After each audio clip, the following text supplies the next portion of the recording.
जय हिंद दोस्तों, रक्षित खन्ना के इस चैनल में आपका स्वागत है। दोस्तों, आज के इस वीडियो में मैं आपको 4 इंपॉर्टेंट इंफॉर्मेशन दूंगा, जैसा कि आप पीछे बोर्ड पर देख रहे हैं।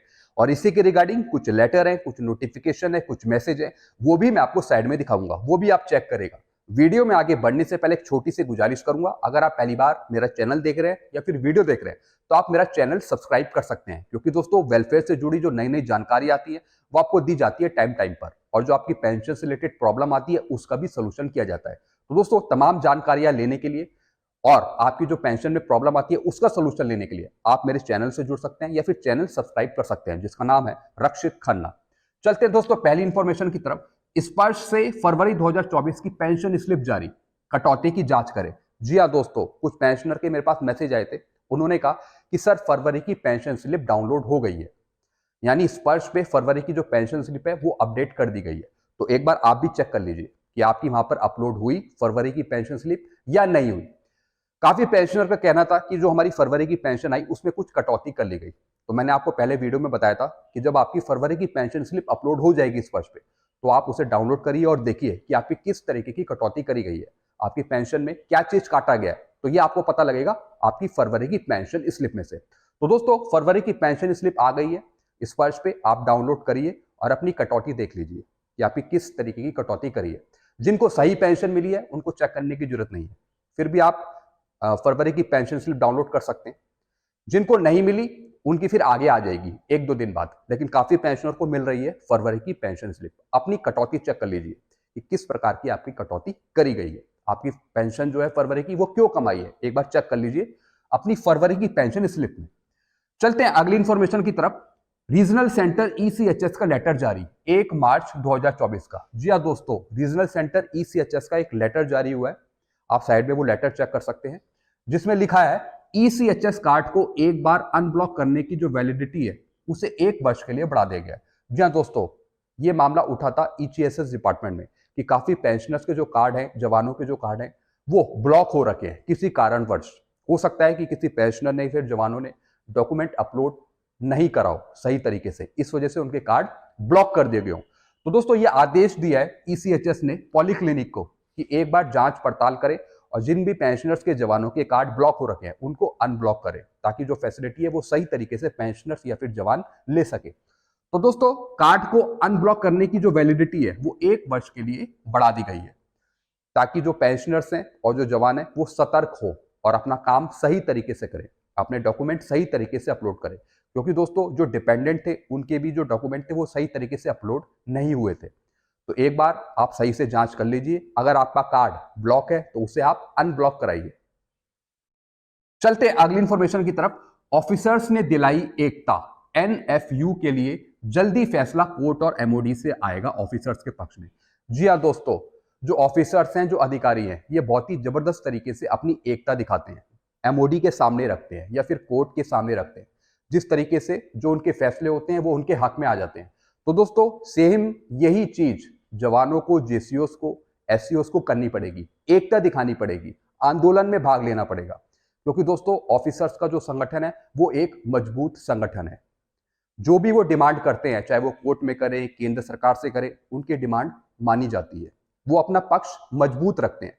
तो दोस्तों, आप इनका उदाहरण देख सकते हैं, जिस तरीके से इन्होंने एकता दिखाई एनएफयू के लिए। तो दोस्तों, इसी के लिए आप भी फिर एकता दिखाइए, जेसीओस ओआरस एकता दिखाइए, ताकि जो आपकी मांगे हैं वो केंद्र सरकार सुने। क्योंकि दोस्तों, एकता दिखाना बहुत जरूरी है। आप एग्जाम्पल देख सकते हैं ऑफिसर्स का, अधिकारियों का, आर्म फोर्सेस के, तो इनको भी अब एनएफयू का फायदा मिलेगा जल्दी।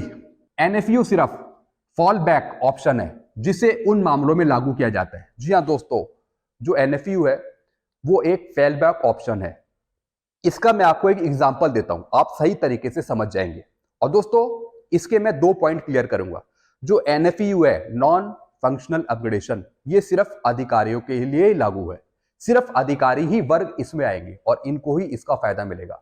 सिपाही से लेके ऑनरी कैप्टन तक इनको एनएफयू का कोई फायदा नहीं मिलेगा। इसलिए दोस्तों, जो ये लड़ाई थी एनएफयू की अधिकारियों के लिए, ये सिर्फ अधिकारियों के लिए ही थी, ओआर जेसीओस के लिए नहीं थी। उनका एक अलग मैटर है, इक्वल एमएसपी का या फिर एमएससीपी का, उनका अलग मैटर डिसाइड होगा। लेकिन दोस्तों देखते हैं कि भारत सरकार कब वो फैसला करेगी। लेकिन एनएफयू जो है वो सिर्फ अधिकारियों के लिए, क्योंकि इससे पहले जो सिविल के अधिकारी है उनको भी दिया जा रहा था। जो हमारे डिपार्टमेंट में आईएफएस हो गए उनको भी इसका फायदा दिया जा रहा था। इंडियन फॉरेस्टर इंस्पेक्टर उनको भी इसका फायदा दिया जा रहा था। जो आईएफएस हो गए, आईएएस हो गए, आईपीएस हो गए, उनको इसका फायदा दिया जा रहा था। अब दोस्तों इसका मैं आपको एग्जांपल समझाता हूं। जैसे कोई 1989 बैच के आईएएस अधिकारी को भारत सरकार के अतिरिक्त सेक्रेटरी के पद के रूप में लिस्ट करा गया या फिर नियुक्त करा गया। जैसे कोई 1989 का कोई अधिकारी है, तो अगर उसको सेक्रेटरी के लेवल का पद दिया जाता है या फिर उसे लिस्ट किया जाता है, तो दोस्तों 2 साल नीचे यानी 1987 बैच के सभी संगठित ग्रुप ए के अधिकारियों को भी भारत सरकार के अतिरिक्त सेक्रेटरी के पद के रूप में लिस्ट किया जाएगा। यानी 1989 में अगर कोई बैच के अधिकारी ऊंचे पद पर जा रहे हैं, तो फिर उससे 2 साल नीचे जितने भी ग्रुप ए के जो अधिकारी होंगे उनको भी समान वेतन के आधार पर उनको नियुक्त किया जाएगा। यानी 1989 में जिनको अधिकारियों को जो पे लेवल या फिर ग्रेड पे मिला, तो सेम उन्हीं के लेवल का, उन्हीं के वेतन बैंड का 1987 के बैच के अधिकारियों को फायदा मिलेगा। यानी ये एक खाई पाटता है, यानी पेंशन और पे में जो डिफरेंस आ रहा है ऊंचे अधिकारियों को या फिर नीचे अधिकारियों को, उनकी खाई को पाटता है, उनकी खाई को खत्म करता है। पेंशन में या फिर जो वेतन भत्ते चल रहे हैं उनमें जो प्रॉब्लम आ रही है उनको खत्म करता है। भले ही उन्हें पदोन्नत नहीं किया गया है, भले ही उन्हें प्रमोशन नहीं दिया गया है। दोस्तों एनएफयू का भी मामला भी यही है कि अगर अधिकारियों को प्रमोशन नहीं मिला या किसी तरीके का कोई फाइनेंशियल अपग्रेडेशन नहीं मिला, तो दोस्तों उससे 2 साल नीचे उन अधिकारियों को भी सेम ग्रेड पे या फिर सेम वेतन दिया जाएगा जो उसके बाद आए अधिकारियों को मिला है। यह फायदा देता है। यानी फॉल बैक ऑप्शन का यहां पे विकल्प है अधिकारियों के पास। यानी 2 साल पीछे जाकर उन अधिकारियों को बढ़ी हुई वेतन या फिर बढ़ी हुई पेंशन मिल सकती है। तो दोस्तों इसका जो फायदा है ये अब मेजर जनरल तक के रैंक को मिलेगा, ब्रिगेडियर, मेजर जनरल तक के रैंक को, यानी जो ऑफिसर्स हैं। दोस्तों इसका भी ऑर्डर एमओडी निकालेगा बाद में, जब फाइनलाइज हो जाएगा कोर्ट से, जब कोर्ट से फाइनलाइज हो जाएगा सब कुछ, तब इसका फायदा बड़े अधिकारियों को मिल पाएगा। मैंने आपको बता दिया इसका फायदा ओआस, जेसीओस, एससीओस को नहीं मिलेगा। एनएफयू का फायदा, आपकी जो लड़ाई है वो है इक्वल एमएसपी की लड़ाई है, और 2006 से जो पहले आए हैं उनको एमएसपी दिलवाना, उसकी लड़ाई है। तो दोस्तों हम इसके पीछे लगे रहेंगे ओआर, जेसीओस और एससीओस को दिलाने के लिए। तो दोस्तों आपको संगठित होना पड़ेगा। मैंने आपको पहले ही बता दिया, जब तक संगठित नहीं होंगे, एकता नहीं आएगी, जब तक कुछ नहीं होगा। क्योंकि जितने भी अधिकारी हैं, ऑफिसर्स हैं, ये सब संगठित हैं। अपनी जो भी डिमांड करते हैं वो संगठित होकर भारत सरकार के सामने पहुंचाते हैं, और जो इनका लेवल है वो ज्यादा हाई रहता है। यानी लेटरों में आप देख लीजिए, कुछ भी ले लीजिए, हाई लेवल पे इनकी प्रायोरिटी रहती है भारत सरकार के पास, तभी इनके काम जल्दी होते हैं या फिर होने वाले होते हैं। तो इसलिए ओआर, जेसीओस, एससीओस को भी एकता दिखानी पड़ेगी, और जो भी इनकी मांगे हैं एक अच्छी लेवल पर भारत सरकार के सामने ले जानी पड़ेगी। तो दोस्तों हम भी ओआर, जेसीओस, एससीओस के साथ हैं, बिल्कुल अच्छी तरीके से हम उनका सपोर्ट करते हैं, ताकि उनकी भी जो मांगे हैं वो जल्दी भारत सरकार के द्वारा सुनी जाए और उनका भी कुछ अच्छा हो सके। चलते हैं दोस्तों लास्ट इंफॉर्मेशन की तरफ।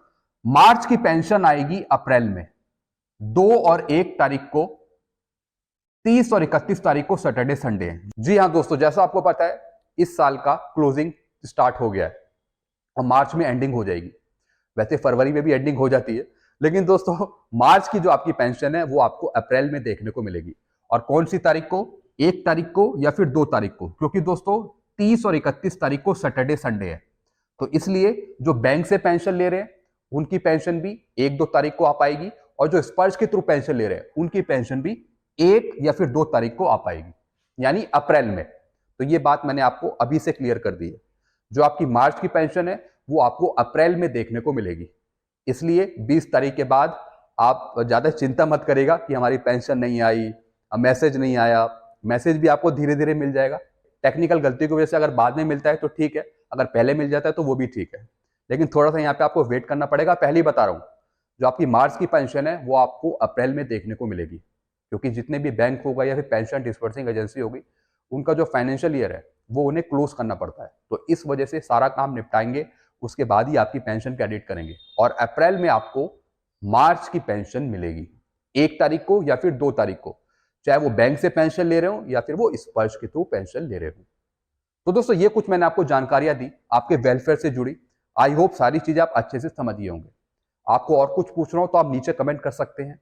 तो दोस्तों ऐसी जानकारी मैं आपके लिए लाता रहता हूँ। वीडियो आपको अच्छा लगता है वीडियो को लाइक करो और इस चैनल को सब्सक्राइब कर सकते हैं। Thank you so much.